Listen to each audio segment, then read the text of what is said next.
প্রিয় দর্শক, আপনারা যে যেখানে আছেন সকলকে প্রীতি ও শুভেচ্ছা জানিয়ে নিউ ইয়র্ক থেকে আমি রতন তালুকদার লাইভ শুরু করছি। আজকে অত্যন্ত একটি বেদনাদায়ক ইস্যু নিয়ে কথা বলতে এসেছি। আপনারা জানেন, গত পরশুদিন অর্থাৎ গত বৃহস্পতিবার নির্বাচনের তফসিল ঘোষণা করার মাত্র 24 ঘন্টাও বের হয়নি, ঢাকায় হামলা হয়েছে ইনকালাব মঞ্চের মুখপাত্র এবং জুলাই আগস্ট বিপ্লবের একজন ছাত্রনেতা, বিশেষ করে সোচ্চার কণ্ঠস্বর, অত্যন্ত জোরালো ভাষায় তিনি অন্যায়ের প্রতিবাদ করেন, অত্যন্ত যুক্তি তর্ক দিয়ে তিনি বক্তব্য রাখেন।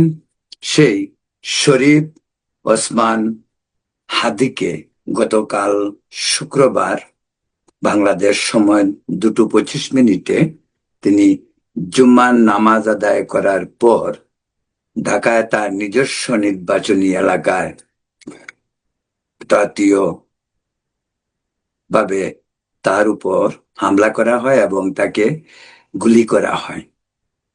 এবং সেই গুলিটি ডাক্তার এবং হসপিটাল সূত্রে যা জানা গেছে তা হলো যে কানের এক পাশ থেকে আরেক পাশ দিয়ে প্রথম ধারণা করা হয়েছিল গুলিটি হয়তো ভিতরে আছে, পরে জানা গেল যে গুলিটি ডান বা দিক থেকে ডান দিক দিয়ে বেরিয়ে গেছে। তিনি খুব ক্রিটিক্যাল সিচুয়েশন। আমি প্রথমেই এ ধরনের পরিসূচিত ঘটনার, এ ধরনের দুর্বৃত্তের হামলার শিকার হওয়া হাদির ঘটনায় নিন্দা প্রকাশ করছি এবং জনাব শরীফ ওসমান হাদির দ্রুত আরোগ্য কামনা করছি। সেই সঙ্গে অপরাধী যেই হোক, দুর্বৃত্ত যেই হোক, তাকে খুঁজে বের করে উপযুক্ত শাস্তি মাধ্যমে জাতির কাছে সমস্ত তথ্য প্রকাশ করা হোক। এই ডক্টর ইউনূস সরকার ক্ষমতায় আসার পর থেকে বাংলাদেশে সহিংসতার যে রূপ আমরা দেখেছি, যে ছবি আমরা দেখেছি, যে গল্প আমরা শুনেছি, তা ক্রমেই দীর্ঘ হচ্ছে। মাত্র 1 মাস আগে আপনারা জানেন, প্রধান রাজনৈতিক দল বিএনপির যখন 237টি আসন ঘোষণা করলো প্রথম পর্বে, তার পরপরই 1 সপ্তাহের মাথায় চট্টগ্রামে একজন প্রার্থী, বিএনপি মনোনীত সম্ভাব্য প্রার্থীকে হত্যা করা হয়েছে। সেই ঘটনার পর থেকেও তো অন্তত এই বিষয়টির উপর গুরুত্ব দেওয়া খুবই প্রয়োজন ছিল। প্রিয় দর্শক, শরীফ ওসমান হাদির রাজনীতির সঙ্গে, তার মতবাদের সঙ্গে, তার পথের সঙ্গে দ্বিমত থাকতে পারে। পথ দ্বিমত থাকার পরেও রাজনৈতিক অঙ্গনে ভিন্ন ভিন্ন প্ল্যাটফর্ম, ভিন্ন ভিন্ন রাজনৈতিক দল ভিন্ন ভিন্ন এজেন্ডা নিয়ে কাজ করবে, সেটাই স্বাভাবিক এবং সেটাই গণতন্ত্রের সৌন্দর্য। মতপথের পার্থক্য থাকতেই পারে। হাদি সাহেব ছিলেন একজন তরুণ ছাত্রনেতা, সম্ভবত সেই শাহবাগ থেকে জুলাই আন্দোলন, তারপর ইনকিলাব মঞ্চ, সবকিছুতে সোচ্চার। তিনি সম্ভবত একটি বেসরকারি ইউনিভার্সিটিতে পড়াশোনাও করাতেন, শিক্ষক ছিলেন। এই তরুণ সম্ভাবনাময় নেতা, যিনি আগামী নির্বাচনে সম্ভাব্য প্রার্থী হিসাবে ঢাকা 8 নির্বাচনী এলাকা থেকে স্বতন্ত্র প্রার্থী হিসাবে নির্বাচন করবেন বলে ঘোষণা দিয়ে প্রচারণা শুরু করেছিলেন এবং গত শুক্রবারে সম্ভবত তার প্রথম প্রচার, জুমার নামাজের পর সেটাই ছিল তার প্রথম প্রচার প্রপাগান্ডা, এবং সেই দিনেই তিনি আক্রান্ত হলেন। এবং সবচেয়ে মজার বিষয় হলো যে জিনিসটি, সেটি জানি না কেন বাংলাদেশের রাজনীতি এরকম হয়, যারা সম্ভাব্য হত্যাকারী বা আতাতীয়, তারাই নাকি তার সঙ্গে নির্বাচনী প্রচারণায় কাজ করছিলেন। তদন্ত থেকে এখন পর্যন্ত আইন শৃঙ্খলা বাহিনীর যে তথ্য, তা থেকে এখন পর্যন্ত তাই জানা যাচ্ছে। আমি একটি কথা আগেও বলছি, আবার বলি, তিনি ছিলেন প্রচন্ডভাবে ভারত বিরোধী, তিনি ছিলেন প্রচন্ডভাবে আওয়ামী লীগ বিরোধী, তিনি ছিলেন প্রচন্ডভাবে আওয়ামী লীগ সরকারের অত্যন্ত কট্টর সমালোচক। তারপরেও বলবো, ভিন্ন মত ভিন্ন পথ থাকবে, আমি হয়তো তার সঙ্গে দ্বিমত পোষণ করব না, অন্য আরেকজন হয়তো করবে না, আবার অনেকেই করবে। সেই পরিস্থিতিতে গণতান্ত্রিক সমাজে, গণতান্ত্রিক পরিবেশে, গণতান্ত্রিক রাজনৈতিক এনভায়রনমেন্টে ভিন্নমত খুবই স্বাভাবিক বিষয়। এই ভিন্নমতের জন্যই তো ভিন্ন ভিন্ন প্ল্যাটফর্ম। আর যদি ভিন্নমত নাই হবে, তবে তো সকলেই communist party, NAP party, Awami League, BNP, Jamaat, তাদের এত দলের আমাদের প্রয়োজন ছিল না। There is a difference between us. এই জন্যই ভিন্ন মত, ভিন্ন পথ, ভিন্ন রাজনৈতিক দল, ভিন্ন রাজনৈতিক দলের উদ্দেশ্য, আদর্শ। তো এই কাপুরুষিত হামলা, সেটা শুধু একজনকে যে হামলা থা, একজনের উপর আঘাত, একজনকে মেরে ফেলা, সেটাই যে টার্গেট তা নয়। তা কিন্তু আমাদের আইন শৃঙ্খলার দুর্বলতা, গণতন্ত্রের উপর হামলা, ভিন্ন মতের উপর হামলা। এই হামলাকে কোনো অবস্থাতেই কোন সুস্থ বিবেক সম্পন্ন মানুষ সমর্থন করতে পারে না। তাই আমি তার নিন্দা প্রকাশ করছি। প্রিয় দর্শক, বলছেন আমি একটি বিষয় অত্যন্ত মানে কি বলবো, অত্যন্ত প্রচলিত আমাদের সমাজে। সেটা কি, যে কোনো দুর্ঘটনা ঘটার পরেই আমরা বিভিন্ন ধরনের অভিমত ব্যক্ত করতে থাকি। আপনারা বোধহয় নিশ্চয়ই দেখছেন, এই ঘটনাটি ঘটার পরে ঢাকা 8-এ বিএনপির মনোনীত প্রার্থী প্রভাবশালী নেতা মির্জা আব্বাস সাহেব হসপিটালে তাকে দেখতে গিয়েছিলেন। কি হলো সেখানে? তার তীর যেন তার প্রতি। কি হলো সেখানে? ভুয়া ভুয়া এই সমস্ত যা হয় আর কি আমাদের দেশে আজকাল। তারপর ডাকসুর বিপি সাদিক কায়েম, তার উপরে টার্গেট হলো। টার্গেটের তীরটা তার দিকে কি কারণে? সেও নাকি এই আসনে নির্বাচন করতে চায়। তো এই যে বেড়াজাল, এরপর ভারতের কথাটা পরে আসছি।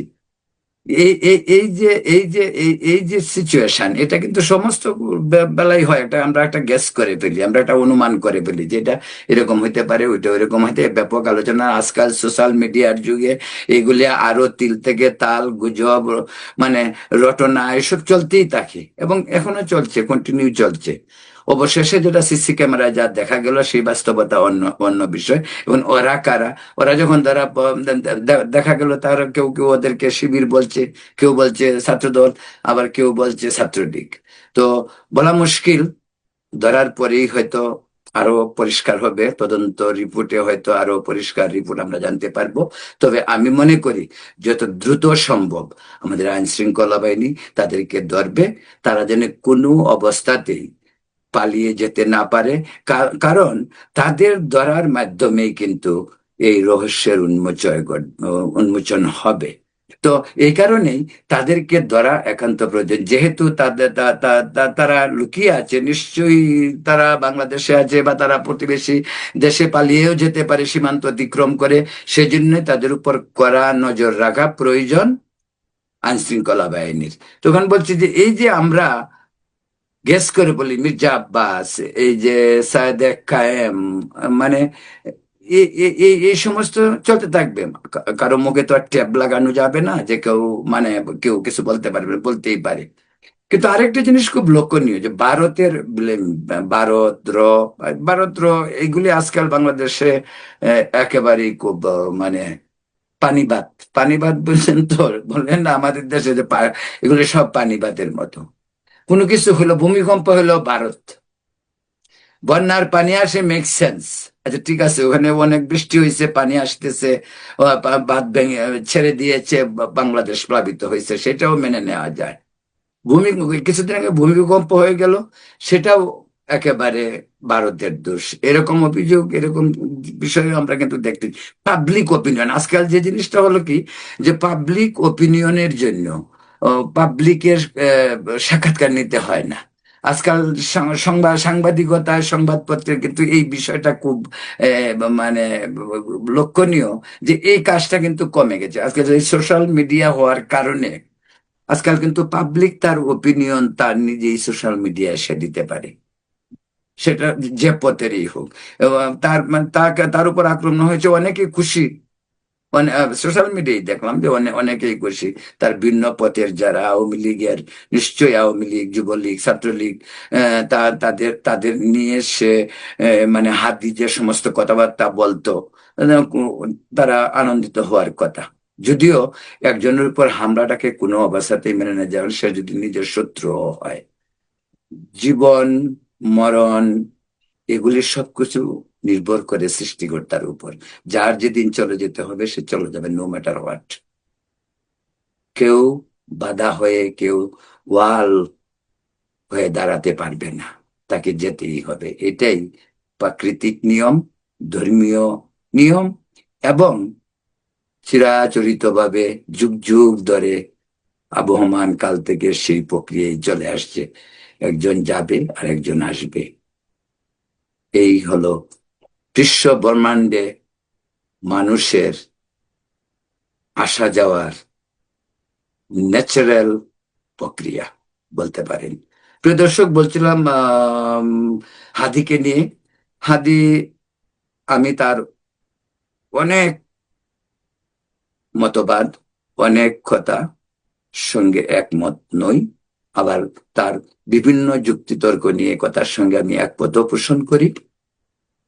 কিন্তু তার একটা বাড়াবাড়ি ছিল, ওটা অস্বীকার করার উপায় নেই। কন্টিনিউ এই বিভিন্ন অঙ্গভঙ্গিতে, যেমন এই যে কি বলে ব্যারিস্টার, ভুয়া ব্যারিস্টার ফুয়াদ, ফুয়াদ যেমন বিভিন্ন অঙ্গভঙ্গি করে কথা বলে। হাদির মাঝেও কিন্তু এই জিনিসটা লক্ষ্য করা গেছে, এবং কথাবার্তায় মানে এক ধরনের অতিরঞ্জিতও বটে। ভিন্ন মত পোষণ করেন ভাই, আপনার যুক্তি দিয়ে আপনি কথা বলেন, কিন্তু এমন ভাবে কথা বলা, সত্যকে মিথ্যা বানিয়ে, মিথ্যাকে সত্য বানিয়ে, এটা বোধহয় আমার মনে হয় কোনো অবস্থাতেই কোনো দায়িত্বশীল ব্যক্তির কাজ নয়। এবং রাজনৈতিক নেতাদের তো কাজ নয়ই সেই বিষয়টা। আর সে একটি তরুণ, সম্ভাবনাময় জীবন, তার দীর্ঘ পথ চলতে হবে তাকে। তাকে নিশ্চয়ই আরো বেশি বাস্তবধর্মী, যেহেতু এই তথ্য প্রযুক্তির যুগের সন্তান তারা, নতুন প্রজন্মের বাঙালি তারা, বা বাংলাদেশি, যে যেভাবেই বলা হোক না কেন। আমাদের দেশে তো আজকাল দুটোই বলতে হয়, বাঙালিও বলতে হয়, বাংলাদেশিও বলতে হয়। আবার আমরা প্রথম মুসলমান বলি, পরে বাংলাদেশি, তারপরে মানুষ, এরকম বিবেচনাও অনেকে চিন্তা ভাবনা করে। সেটা প্রত্যেকের যে চিন্তা চেতনা ভিন্ন। তো বলছিলাম, সরকার ক্ষমতা নেয়ার পর এই ধরনের যে ঘটনাগুলি ঘটেছে, এগুলি তো আবার নির্বাচনকে পিছিয়ে দেওয়া, কোনো উসিল্লা, নির্বাচনের কে বানচাল করার কোনো ষড়যন্ত্র নয় কিনা, সেটাও কিন্তু বিবেচনায় আনতে হবে। তারপর আরেকটি বিষয় খুব গুরুত্বপূর্ণ, সেটি হলো যে জুলাই আগস্টে যে সমস্ত থানায় থেকে অস্ত্র লুট করা হয়েছিল, সেগুলিকে উদ্ধার করা হয়েছিল গত 1.5 মাসে, তা হয়নি। ওই অস্ত্রগুলি কোথায়? আজকে অনেকের হাতেই অস্ত্র, কোথায় থেকে সেই সমস্ত অস্ত্র এসেছে? এই সমস্ত আগ্নেয়াস্ত্রগুলিকে উদ্ধার করার যে প্রক্রিয়া নেওয়ার, সেটা কি সরকার নিয়েছিল? না, সরকার কতদিন ক্ষমতায় থাকবে, কিভাবে ক্ষমতাকে দীর্ঘায়িত করা যাবে, কি আমাদের প্রচন্ড সমস্যা রেখে আমরা ভারতের 7 সিস্টার কি হবে ওইটা নিয়ে আমাদের মাথা ব্যথা। শেখ হাসিনা দেশ ছেড়েছেন, তাকে নিয়ে আমাদের মাথা ব্যথা, আওয়ামী লীগ নিয়ে মাথা ব্যথা। কিন্তু সরকার সংস্কারের নামে নতুন বাংলাদেশ বলুন আর যাই বলুন, তারা তো নতুন বাংলাদেশেই বলছে। আমি বলি যে বাংলাদেশ একটাই, যেটা 71 সালে আমরা অর্জন করেছি, এবং সেই বাংলাদেশে আবহমান কাল থেকে চলছে এখন পর্যন্ত, এবং সেই বাংলাদেশ কিয়ামত পর্যন্তই চলবে। কিন্তু সরকার যখন দায়িত্ব নেবে, সরকারের দায়িত্বটা কি? সরকারের দায়িত্ব দেশে আইন শৃঙ্খলা পরিস্থিতির উন্নতি, ভেঙে পড়া অর্থনীতিকে মানে সোজা রাস্তায় ধার করানো। এই সরকারের কাজগুলি কি? এই তো সরকারের কাজ। কিন্তু এই বিপ্লবের পর যে সরকার আসছিল, অনেক কথা আমাদেরকে বলেছে, অনেক কাহিনী, কিন্তু আজ পর্যন্ত কি হয়েছে? যাক, অবশেষে একটি নির্বাচনের কথা বলা হচ্ছে, কিন্তু এই নির্বাচনকে কেন্দ্র করে তো আজকে এই সমস্ত ঘটনা ঘটতেছে। আজকে যে একজন ক্যান্ডিডেট চিটাগাঙ্গে মারা গেল, এর আগে আজকে এই হাদির উপর আক্রমণ, এসবগুলির ষড়যন্ত্রের পিছনে তো কম বেশি নির্বাচনের বিষয় জড়িত। এই কারণে জড়িত, জড়িত যদি নাই হবে তাহলে একেবারে তাফসিল ঘোষণার পরপরেই কেন হাদির উপরে অ্যাটাক হলো। দ্বিতীয়ত, অ্যাটাক হওয়ার সাথে সাথে কিভাবে মানুষ তার অভিমত ব্যক্ত করতে শুরু করলো। মির্জা আব্বাস, কায়েম, সাদিক কায়েম, যে ডাকসুর বিপি, মানে এই বিষয়গুলি কিভাবে ভারত ভারত করে ফেলেছে, এই সমস্ত জিনিসগুলি, প্রতিক্রিয়াগুলি কিন্তু পাশাপাশি এসে গেছে। সরকারও বলছেন যে ওই কি বলে, উনি বলছেন যে নির্বাচন বানচালের জন্য নাকি চেষ্টা চলছে। যে ওনারা কি করেন, ওনাদের কাজ, স্বরাষ্ট্র উপদেষ্টা ওনার কি কাজ? দেশে তো পাথর দিয়ে তেতলিয়ে মাথাও তে পাথর দিয়ে তেতলিয়ে খুন করা হয়েছে প্রকাশ্য দিবালুকে, মিলফুল হসপিটালের সামনে। তো এরকম বহু ঘটনা ঘটেছে। গতকালকে একটি রিপোর্ট দেখলাম আমাদের পত্র পত্রিকাতেই, গত 11 মাসে প্রায় 900 খুন হয়েছে। এখন এই হাদির উপর আঘাত এলো, কিন্তু গত 9 মাসে তো আরো 900 লোক মারা গেল। একজন রাজনৈতিক নেতৃত্বের দুর্বলতা থাকতেই পারে। রাজনৈতিক নেতৃবৃন্দ কখনোই একেবারে দোয়া তুলসী পাতা সে কথা কেউ বলছে না, কিন্তু তারপরে তাদের জান মালের নিরাপত্তা সেটা কে করবে, নিশ্চিত করবে কে? যে সরকার ক্ষমতায় থাকবে সে। অন্যটি প্রসঙ্গে আসি, হাদির মৃত্যুর মানে সরি হাদির হাদির উপর অ্যাটাক করার পর আমাদের এই যে প্যারিসে বসে আছে পিনাকি হুজুর, ওনার নাম অবশ্য উনি পিনাকি ভট্টাচার্য, কিন্তু আমি ওনাকে পিনাকি হুজুরই বলি। তিনি তার ভট্টাচার্য আমি জানি না ও নামটা কেন ইউজ করে। ও ও ইসলাম ধর্ম গ্রহণ করেছে, হুজুর হয়েছে, তার ওই ইসলামিক নামেই তো থাকা উচিত, তাই না? সে বলছে, সে মুঘল সম্রাটের মতো বলছে যে হাদির জীবনের বিনিময়ে যেন তাকে যেন আল্লাহ নিয়ে যায়। মানে একটা মহান ব্যক্তি, সে হাদির জীবনের বিনিময়ে তার জীবন সে উৎসর্গ করতে। আচ্ছা, চিন্তা করতে পারেন কি মহান ব্যক্তি পিনাকি, মানে এর চেয়ে মহান হইতে পারে না। মানে মার থেকে মাসির দরদ বেশি হলে যা হয়, তার অবস্থা হয়েছে এইটা। এবং সে একেবারে মানে মানুষের তো লজ্জা সরমও একটু থাকে। এই যে পিনাকি লোকটির লজ্জা সরম বলতে কিছু আছে বলে আমার জানা নেই। যাই হোক, আমি আজকে হাদি নিয়ে কথা বলছি। আমি এই পিনাকি প্রসঙ্গে এখন যাব না, যেতে চাই না। পিনাকি নিয়ে আমি অনেক ভিডিও করেছি, আরো করবো ভবিষ্যতে, তার প্রয়োজন হলে। করতে চাই না আমার এক জায়গাতে তাকে নিয়ে যে আমার একটি বিষয়ে আমি অত্যন্ত দ্বিমত যেখানে পোষণ করি সেখানে আমি কথা বলি, অন্যায়ের বিরুদ্ধে কথা বলতে হলে সেখানে আমি কথা বলি। আমি সেটা বলবো, চিরদিন বলেছি, আর যতদিন বেঁচে আছি ততদিন বলবোই। তো বলছিলাম যে এই বিষয়গুলিকে আমাদের সাথে আনতে, যে প্রোটেকশনের ব্যাপারটা কোথায়, তাহলে নির্বাচনে যারা এসে করবে তাদের যারা প্রতিদ্বন্দ্বী হবে, যদিও পুরোদমে এখনো মনোনয়নপত্র দাখিল হয়নি বা নির্বাচনী প্রচারণা তো শুরু হলেও ফাইনাল ক্যান্ডিডেট প্রতীক এই সমস্ত এখনো যিনি তিনি কিন্তু বলছেন যে তিনি স্বতন্ত্র নির্বাচন করবেন। কারণ তিনি জুলাই আগস্ট বিপ্লবের ছাত্রনেতা হলেও তিনি কিন্তু আবার ওই এনসিপি ওদের সঙ্গে যাননি। কেন যাননি সেগুলো অন্য প্রসঙ্গে আলোচনা করা যেতে পারে, কারণ তারা একসঙ্গে বিপ্লব করেছে, তারা একসঙ্গে এসে তিনি তিনি এনসিপিতে যাননি কেন? এরকম তাদের সঙ্গে তো এনসিপির সাথে তো বহু সংগঠন ছিল, আপনারা দেখেছেন। সেই সংগঠনে তারা কই? আমরা শুধু দেখতে পারি কারে, মানে কয়েকজনকে, 5-6 জনকে দেখতে পারি।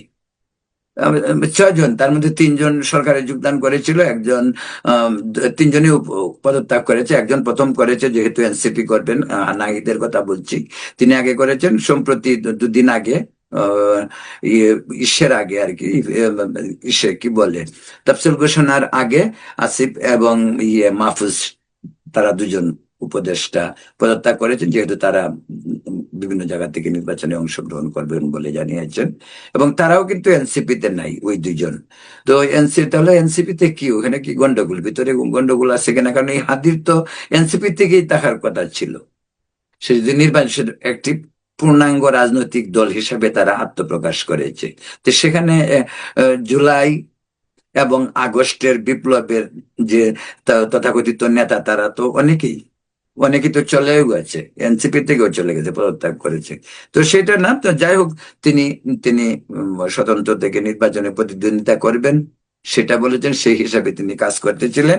তো প্রিয় দর্শক, যেটা বলছিলাম যে যদি একজন নাগরিক তার নিরাপত্তার জন্য সরকারের কাছে, তার কি চাইতে হবে? বলতে হবে আমাকে নিরাপত্তা দিন। সেরকম বিশেষ ব্যক্তি যখন হয় তখন সরকার নেবে, কিন্তু সরকার কি প্রতিটি রাজনৈতিক দলের নেতাকে নিরাপত্তা দিতে পারবে? বা যেহেতু ওরা কয়েকজন ছাত্র নেতা, বিশেষ করে জুলাই আগস্ট বিপ্লবের দেশে যেহেতু অরাজকতা, মব চলছেই, এই যে মব সংস্কৃতি আমাদের ইউনূস সাহেব আমাদেরকে উপহার দিয়ে গেছেন, সেটা হয়তো আরো অনেক দিন চলবে। হতে পারে ইলেকশন হয়ে যাবে, নতুন সরকার আসবে, তারপরেও চলবে। নতুন যে সরকার আসবে তারা যদি কঠোর হস্তে এই মব দমন না করে, আজকে এই হাদি সেই মবেরই শিকার। আজকে মব যে সমস্ত ঘটনা চলতেছিল গত 1.5 বছর যাবৎ, প্রথম থেকে যদি সেগুলিকে কঠোর হস্তে দমন করা হতো, তা আজকে হয়তো এই হাদিদের উপর যে ধরনের আক্রমণ হচ্ছে, সেই ধরনের আক্রমণ থেকে জাতি রক্ষা পেত।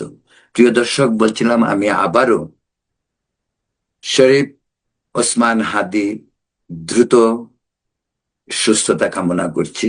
তিনি আমাদের মাঝে, বাংলাদেশে তিনি ফিরে আসবেন। তিনি কি ভুল করেছেন, ভুলের কথাও আমরা বলবো, কিন্তু তিনি সুস্থ হয়ে ফিরে আসুক, সেটা কায়মন বাক্যে প্রার্থনা করি।